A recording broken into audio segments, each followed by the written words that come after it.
Lisa? C'est l'heure de notre pause. Alors, tu viens? Oui, Gelahadju. J'arrive. Donne-moi 2 secondes, le temps d'envoyer cet email rapidement. D'accord, je t'attends à l'ascenseur. Ça marche. Bon, j'ai fini. On peut y aller. J'appuie quel bouton? Le rez-de-chaussée ou la cafétéria? Rez-de-chaussée s'il te plaît. On doit essayer le nouveau resto, dont tout le monde raffole au bureau. Ah, si. Ça s'appelle Resto, le petit dieu coué. D'accord, allons-y. Tu sais quoi? J'ai fait un songe étrange hier nuit. Encore un songe.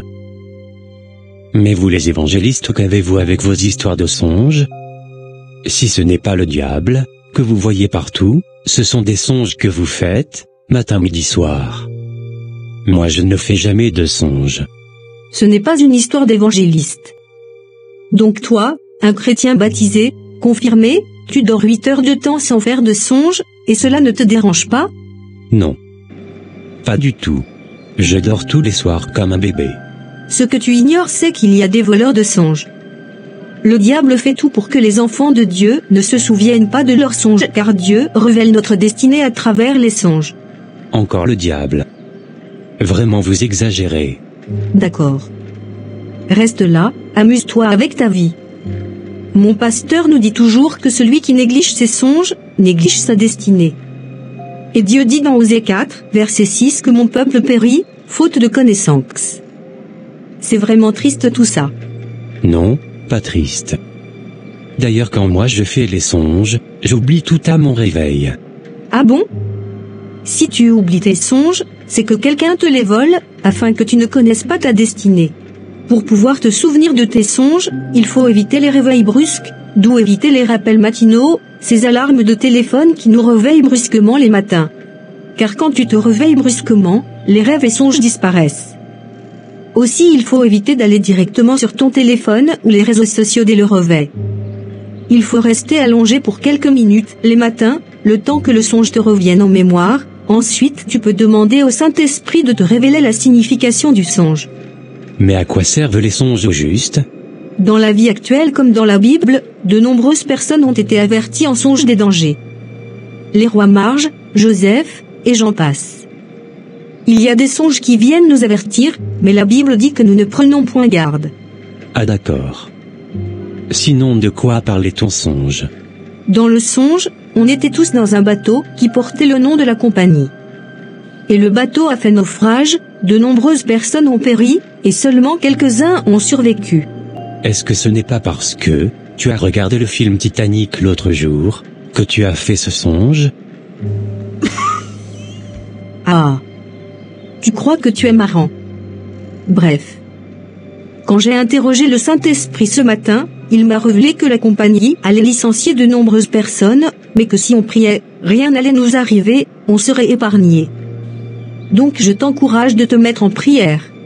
Mais non, Lisa, tu te trompes grave, car nous sommes la meilleure compagnie actuellement dans le pays, qui embauche le plus grand nombre de personnes.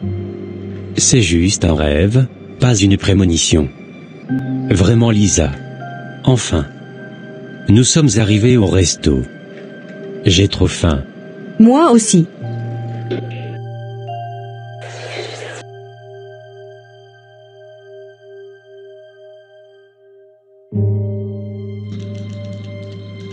Bonjour à tous, et merci d'être venus. C'est avec un profond regret et une lourde décision que je me tiens devant vous aujourd'hui, pour vous annoncer une nouvelle, qui affectera chacun d'entre vous. Ô Seigneur. Après de longues délibérations et une analyse approfondie de la situation, nous avons pris la décision difficile de procéder à un licenciement imprévu au sein de notre entreprise. Cette décision de retenir que 10% du personnel n'a pas été prise à la légère. Nous avons évalué toutes les autres options possibles avant d'en arriver à cette conclusion. Malheureusement, les circonstances actuelles nous obligent à réduire notre effectif pour faire face à des défis financiers majeurs et une adaptation à un nouvel environnement concurrentiel. Je tiens également à exprimer ma gratitude et ma reconnaissance à chacun d'entre vous pour votre dévouement et vos contributions au cours de votre emploi au sein de notre entreprise.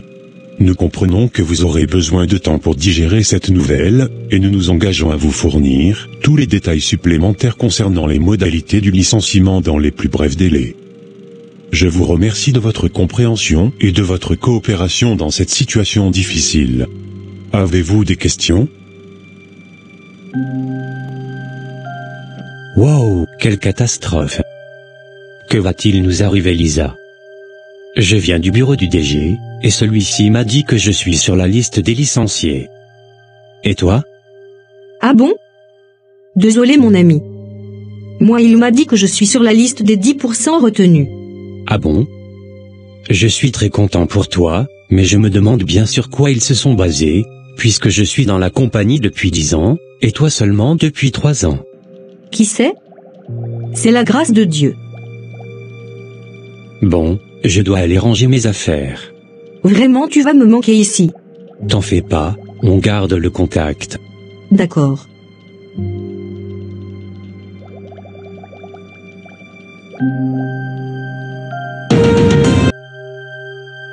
Bonsoir chers téléspectateurs. Voici les titres de ce soir. Une nouvelle triste secoue l'économie du pays. Alors qu'une grande entreprise annonce des licenciements massifs. Aujourd'hui, la compagnie Vanabi a confirmé la suppression de pas moins de 9055 emplois. Exactement Zina. La compagnie dit être confrontée à des difficultés financières importantes, qui l'ont conduit à prendre cette décision déchirante. Les licenciements toucheront différents départements de l'entreprise, allant des ouvriers au cadre supérieur.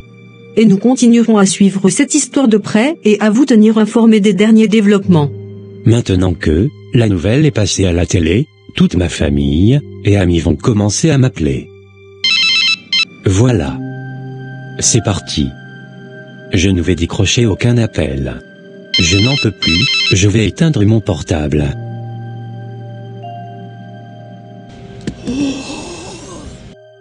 J'ai fait un songe. Mais j'ai encore oublié. Ah non. Lisa m'a conseillé de rester couché pour quelques minutes afin que le songe me revienne en mémoire, ou alors demander au Saint-Esprit. Bon, je vais faire exactement ça. Continuer de dormir afin que le songe me revienne en esprit, ensuite demander au Saint-Esprit la signification. Mais tiens, c'est mon ex-collègue, Lisa qui passe là-bas. Lisa? Lisa? Quelle belle surprise, Gelahadjou. Alors quoi de neuf? Rien de neuf. Je continue de postuler, j'attends qu'on m'appelle. Je pensais à toi l'autre jour car j'ai fait un songe, et j'ai appliqué ce que tu m'as conseillé. Ah bon? Toi depuis quand tu écoutes ce que je te dis? Quelques rares fois. Bon allons nous asseoir afin que tu m'expliques tout. Je ne sais même pas si je dois appeler cela un songe, mais j'ai rêvé à une célébrité du pays, une personne que je connais même pas. Moi qui ne me rappelle jamais de mes rêves, le seul rêve dont je me rappelle c'est celui-ci, et ça m'énerve. As-tu interrogé le Saint-Esprit? Oui, j'ai appliqué ce que tu m'as conseillé la dernière fois, c'est-à-dire demander au Saint-Esprit. Je l'ai fait, mais j'ai pas reçu de révélation sur ce rêve. Ah d'accord. Voir une célébrité dans un songe, très souvent veut dire que tu auras une faveur bientôt. Donc à ta place, je continuerai à postuler davantage. Ah d'accord. Une faveur, pas mal. J'en ai vraiment besoin ces temps-ci. D'accord mon ami, je vais donc accentuer mes quêtes de travail. Excellente idée. Tu sais quoi Lisa? La semaine où j'ai été licencié, j'avais fait un songe, dans lequel j'ai vu mes mains trouées. Je n'ai vraiment pas compris ce que ça voulait dire. Main trouée? Ah, oui, mon pasteur nous a enseigné, la dernière fois que, voir les mains dans les rêves, veut dire que ton travail, ou tes finances seront attaquées. Et c'est exactement ce qui est arrivé. J'ai vraiment été ignorant. Si j'avais demandé au Saint-Esprit, peut-être que les choses seraient différentes aujourd'hui. Non. Ne dis pas ça, car Dieu peut changer ta situation en une fraction de seconde. Tu sais quoi? Ça tombe bien, je t'invite à mon église car mon pasteur a commencé une série d'enseignements bibliques qui portent sur les rêves, songes et visions. Ça pourrait t'aider à comprendre ta vie. Alors, Tu viendras? C'est tous les mercredis à 18h30. Ah bon?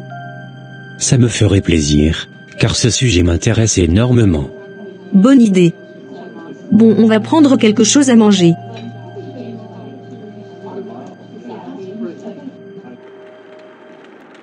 Bon, je vais suivre les conseils de Lisa et postuler pour beaucoup de boulot.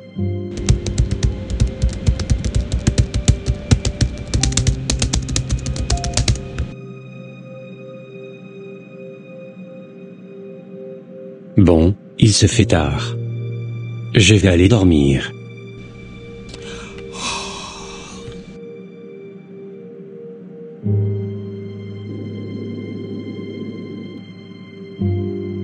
Bonsoir famille, et bienvenue à notre étude biblique du mercredi soir. Nous avons commencé depuis quelques semaines, une série d'enseignements qui est une grande bénédiction d'après les témoignages que nous recevons. Je vais faire un résumé, ensuite nous allons passer aux questions-réponses. En rappel, il faut comprendre que nous avons deux mondes. Le monde spirituel, et le monde physique. La Bible dit dans 1 Thessaloniciens 5 verset 23, que l'être humain est un esprit, qui possède une âme, et vit dans un corps. Votre esprit maîtrise les choses du monde spirituel, et votre être physique maîtrise les choses du monde physique. Cependant beaucoup de chrétiens ne sont pas puissants parce qu'ils n'arrivent pas à maîtriser le monde spirituel. Or, vous ne pouvez pas maîtriser le monde spirituel par votre mental. Si vous comprenez bien le monde spirituel, votre vie sur terre sera un succès. Amen. Alors, avez-vous des questions? Oui, pasteur. Moi. C'est quoi la vraie définition du songe au juste? Ok. Le songe est un révélateur de ce que nous sommes, ou ce que nous sommes en train de vivre dans le monde spirituel. Vous savez, avant que quelque chose n'arrive sur terre, cette chose se manifeste d'abord au ciel. Pour comprendre les songes, il faut faire grandir son homme spirituel par les jeûnes, les prières, la sanctification afin d'être un maître dominant. Ah d'accord. C'est bien noté. Merci pasteur. Pasteur? Moi j'aimerais savoir c'est quoi la différence entre un rêve et un songe alors? Le rêve est une expérience vécue pendant le sommeil, où des images, des scènes, ou des événements se déroulent dans l'esprit d'une personne. Tandis qu'un songe est une expérience onirique spécifique, dans laquelle une personne reçoit une communication, ou une révélation de la part de Dieu. Les songes bibliques sont souvent considérés comme des moyens par lesquels Dieu communique ses messages, ses avertissements ou ses instructions spécifiques à des individus. Dans les deux cas, il parle le même langage, celui de l'image. L'image est le langage du cœur, donc on peut dire que Dieu nous parle cœur à travers les songes. J'espère avoir répondu à ta question Fatim. Alors? Avons-nous d'autres questions? Pas de questions? Bon, nous allons conclure ici pour aujourd'hui. Herminine, pourrais-tu nous faire la prière de fin? Et on se dit à mercredi prochain. Dieu vous bénisse. Amen. Vraiment, merci de m'avoir invité. J'ai beaucoup appris, et je serai là tous les mercredis. Je veux être sage comme toi. La sagesse de Salomon, pas la mienne des. Allez, je vais rentrer. On s'appelle. D'accord mon ami, on s'appelle.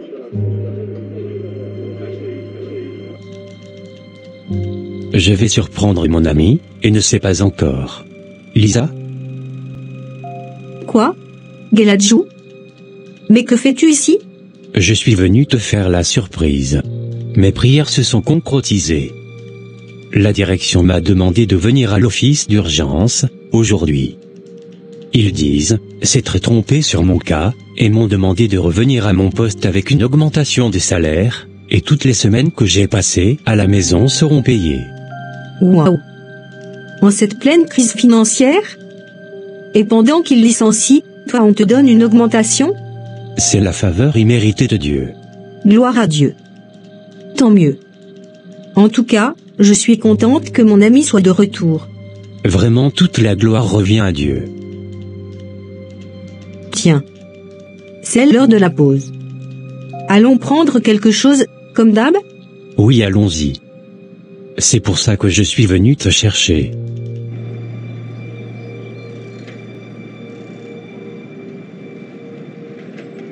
Job 33 verset 14, 19.